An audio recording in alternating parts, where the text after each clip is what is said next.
What's up, family? Time to talk about it.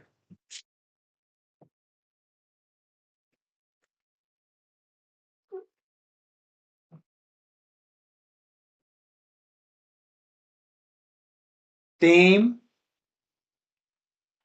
versus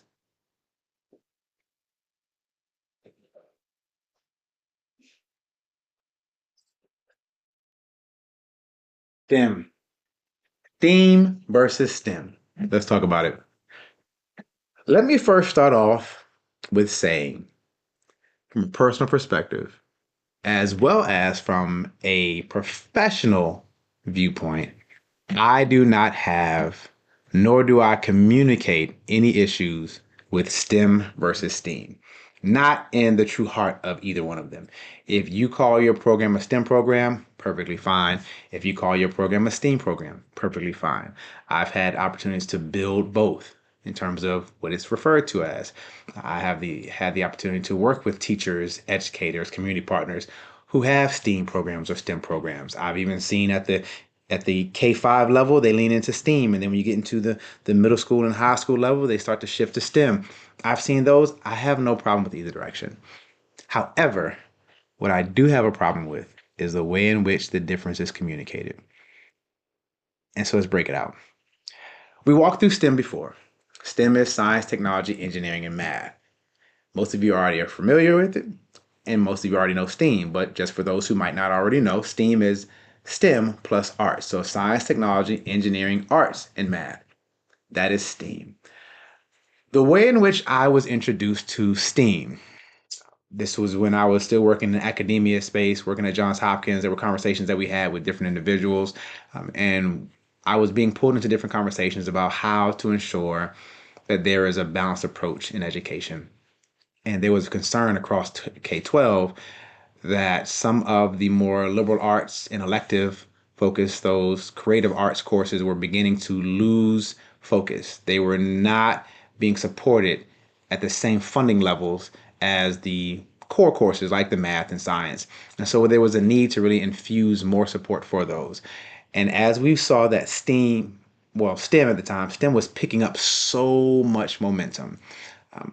The concern was, how do we, one, drive more STEM focused pathways for our students, because we were recognizing, at least here in the US, that we were falling behind or slowing down our forward progress compared to the rest of the world.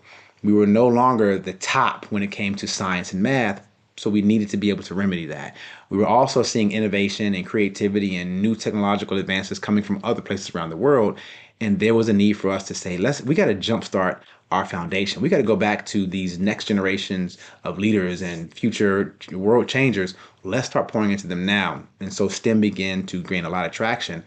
And in the wake of that, you saw a lot of funding being pushed towards STEM programs. You saw grants being allocated. You saw a heightened focused effort in the space of STEM. But what you saw also at the same time was there was less focus on arts classes or music classes or those particular electives that leaned into that space. And there was a concern that we were overdeveloping one muscle but not balancing the other one at the same time. So are we so far leaning into right brain that we're losing left brain, and vice versa? And so STEAM became an effort to really reinfuse arts back into the conversation. And I think it's for a good reason. I definitely believe it's necessary and needed. And recognizing the visual representation when you see STEAM versus STEM, it helps reinforce that understanding, because there's oftentimes a misnomer of what STEM is. And we'll talk about that in a different video, because I'll break down why, from a professional perspective, I prefer STEM and why I call our organization the STEMpreneur. There's a reason why. However, we do not necessarily choose between the two when it comes to supporting organizations. If you go STEM or you go STEAM, perfectly fine. But here's where my rub is. My rub came, and I got into this years ago. I thought it had largely subsided. I began to hear some ruminating conversations recently where I was starting to see it rear itself again. And not to say that I'm the one that quells it around the world. That's not what I'm saying.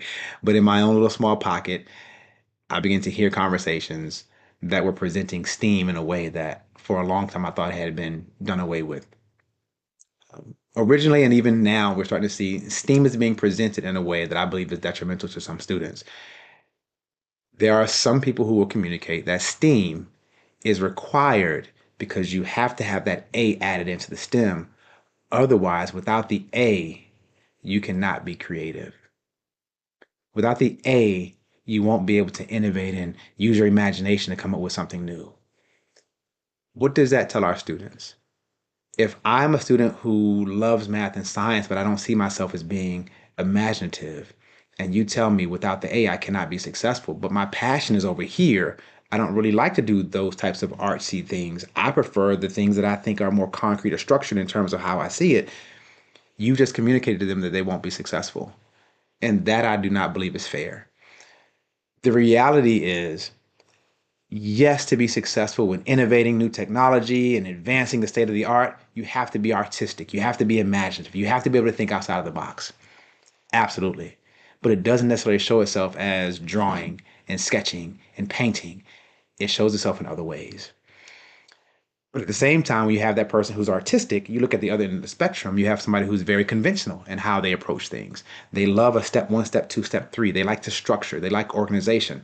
That person also can be successful as an engineer. So you have the artsy person, you have the conventional person. They can both be successful. And then some other aspects of how people approach certain ways of delivery and showing up. Somebody who's enterprising is another way they show up, who loves to take action, likes to jump in there and take the lead. That individual also can be successful in engineering or in STEM career paths because of who they are and their natural proclivity. But if you have somebody who's not any of those things, but they're those three things, but they're very, very socially minded, they love interacting with friends, they talk to everyone, they're a social butterfly, that person can also be highly successful in engineering and in STEM career paths. Why? Because there's not a single engineer that I know. There might be somebody around the world, but the ones that I know, we all work on problems that impact society. It might be on a small scale, it might be on a global scale. But regardless of what scale we're operating on, we all operate in a space where we're solving a problem that impacts others. So whether you're artistic or conventional, if you're enterprising or you're social, you can be successful in this space of STEM. So I vehemently reject the notion that without the A in STEM, you can't be successful in STEM careers because you can't be innovative and creative and imaginative, etc. That flies in the face of what we're supposed to be doing as educators. But when we properly understand the backstory behind how it came about, we can get behind and support that. And so I wanted to present that. I would love to hear your thoughts. This is how it was presented to me when I first came across STEM versus STEAM, why I rejected early on the notion of STEAM because of how it was presented until I was then able to be introduced to what the real academic backstory was for STEAM versus STEM. And then you have other offshoots like STREAM and etc. That's a whole nother can. However, the STEM versus STEAM, again, I have no problem with either one. So don't come for me. I'm fine if you call it STEM, I'm fine if you call it STEAM. But make sure we tell the story properly. And if we're going to tell a story, we make sure we lean into understanding and helping students understand also that they can be successful regardless of what their natural passions and inclinations may be as they approach this particular field of study and operation. So thank you. Love to hear what your thoughts are. All right, so chime in, give me your responses, join the conversation. Check us out on the STEM Collaborative, and we'll go from there.